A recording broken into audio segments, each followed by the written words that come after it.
po sa inyo lahat. At narito po tayo sa ating mensahe, The Voice Out of the Deep. Ano po, mula sa Luke 16:19 to 31.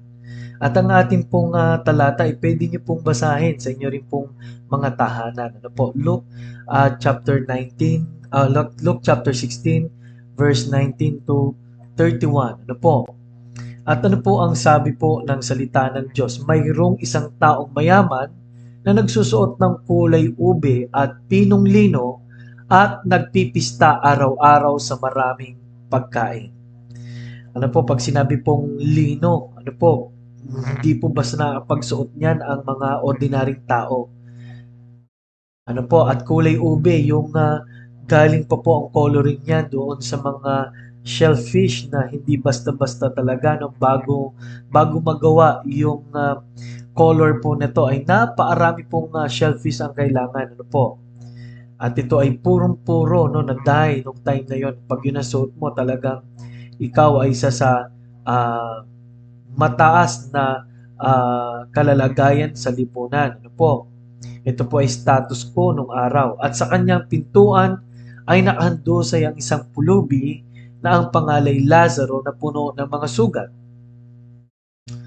na naghahangad na makakain mula sa mga nahuhulog sa hapag ng mayaman, maging ang mga aso ay lumalapit at hinihimuran ang kanyang mga sugat. At nangyari namatay ang pulubi at siya'y dinala ng mga anghel sa kandungan ni Abraham. Namatay din naman ang mayaman at inilibing. At mula sa Hades na kanyang pinagdurusahan ay tumingala siya at nakita sa malayo si Abraham at si Lazaro sa kanyang kandungan. Siya'y sumigaw at sinabi, Amang Abraham, maawa ka sa akin at suguin mo si Lazaro upang itubog niya sa tubig ang dulo ng kanyang daliri at palamigin ang aking dila sapagkat naghihirap ako sa apoy na ito. Subalit sinabi ni Abraham, Anak, alalahanin mo na sa iyong buhay ay tinanggap mo ang iyong mabubuting bagay at si Lazaro naman ay masasamang bagay. Subalit ngayon, inaaliw siya rito at ikaw ay nagdurusa. Bukod dito ay may isang malaking banging inilagay sa pagitan natin upang ang mga nagnanais tumawid buhat dito patungo sa inyo ay hindi maaari at wala ring makakatawid mula riyan patungo sa amin. At sinabi niya, kung gayo'y ipinakiusap ko sa iyo, Ama, na isugo mo siya sa bahay ng aking Ama. Dito po natin makikita ang mga pagsusumamo. Una ay yung maibsa ng hirap, no? Itubog yung daliri ni Lazaro. Pangalawa ay yung kung masasabi ni Lazaro o kung sino man dun sa kanyang mga mahal sa buhay na mayroong ganitong lugar. Ano po, tandaan nyo, Hades, apoy. No, kaya po yan ay hindi po talinhaga. Lazarus, mayaman. Ano po, hindi lang po basta kwento yan na may aral. Ano po? So, lahat po tayo ay sinasalamin na mayamang ito na isang araw, lahat tayo kailangan tumawag sa Panginoon. Ano po? So, dito po sa Biblia, lalo sa verse 24, makikita po nyo na He cried for mercy. Ano po? Sa Book of Psalm, have mercy on us.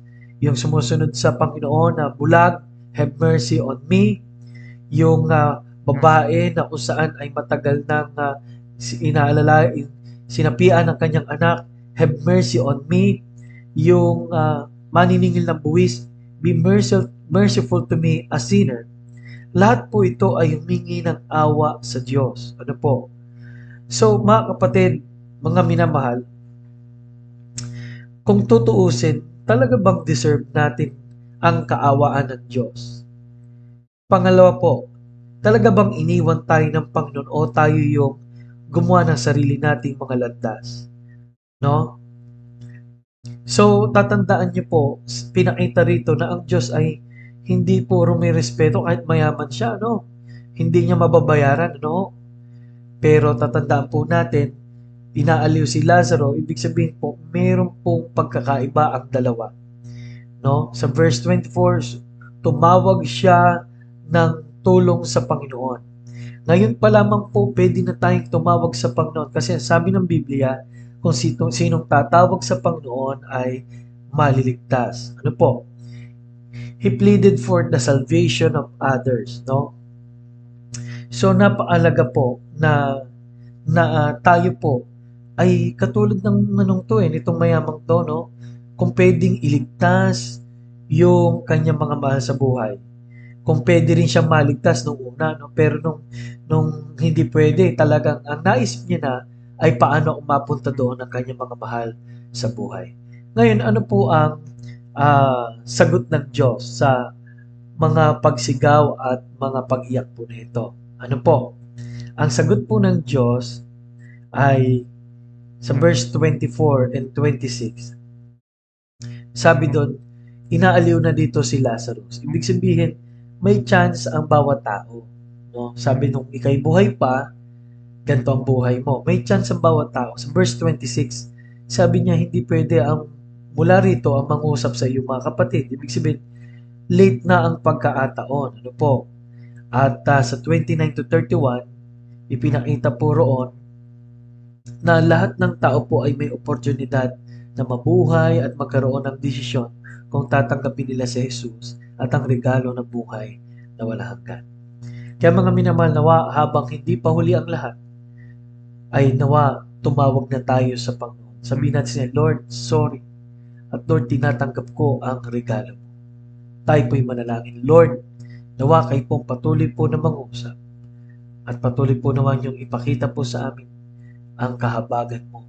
Habang kami buhay, pwede pa kami manalangin, pwede pa kami tumawag sa iyo, Panginoon Diyos, at maligtas sa lugar ng kapahamakan. Maraming salamat po, Panginoon. Ito po ay aming samot dalangin sa pangalan ni Jesus. Amen. Ito po muli si Pastor Paul Borja nagsasabing, kailangan natin ang